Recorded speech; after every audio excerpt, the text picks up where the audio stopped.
It pisses me off that CBS 46 News blotted out "Fag Die, God Laugh, God Hate Fags," and also they blotted out "God Hates Jews," and they blotted out "Fuck the Law Act."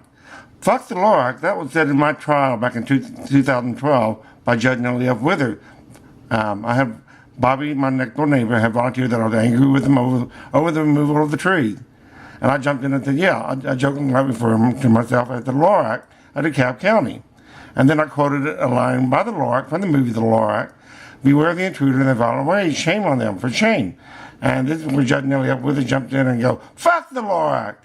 So she used that in my trial. So, and we have an 8-1 rule in favor of the planned right using those signs. The 8-1 ruling, Supreme Court ruling. So let's see what they have to say.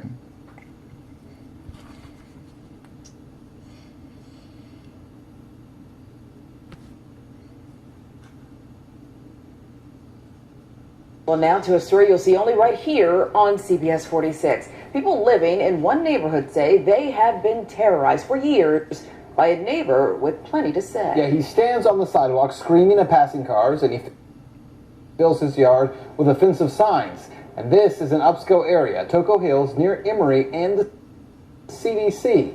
New at 11. And I think Kim Passoff went straight to that man's front door for answers. And Kim, you also pressed the DeKalb County leaders to find out what they're doing about these signs. That's right, Ben. Imagine living next door to this. It is a constant rotation of signs with profane language every day of every year. CBS 46 first reported about this ongoing neighborhood saga in January. And since then, neighbors tell us it has only gotten worse. The man behind the display has even been jailed, but it is not stopping him. He tells me nothing and no one will keep him from expressing his beliefs. Thank God we tried. Why not? With a Bible, a bubble gun, and a noose around his neck. Thank God for all our trees. It is clear James Avery wants attention. Nearly every day, he is out on the sidewalk in front of his home on Mason Mill Road,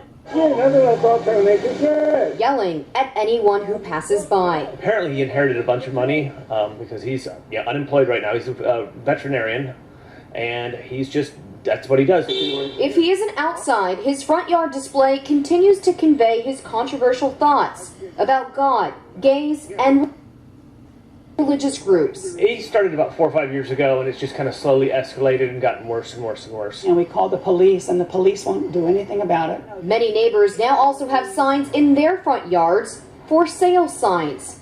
Charles Bliss says he's tried hard to move. He even had a signed contract, but the buyer backed out. Realtor wrote us a letter stating that it was solely due to the neighbor. Do you feel trapped here? I feel very trapped, yes. There's no reasoning with him.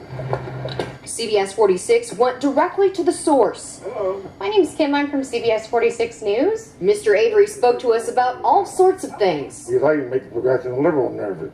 So I don't know what I am, like maybe a dead man walking thing with Jesus. We questioned him for 20 minutes. What about children passing by, young kids that see the F word? One day I was being silly. I'm being silly out there on purpose. Much of what he said was hard to follow, perhaps due to his admitted drug use. You're addicted to crystal meth. Yes, I've admitted it. Even the court knows it. But he did make one thing clear. His yard signs are there for one reason. All the methods to provoke discussion. Again, CBS 46 has been on this story since January. After our first report, Avery was jailed for having too many signs in his front yard. Now he only displays 4 signs at a time, which is within DeKalb County code.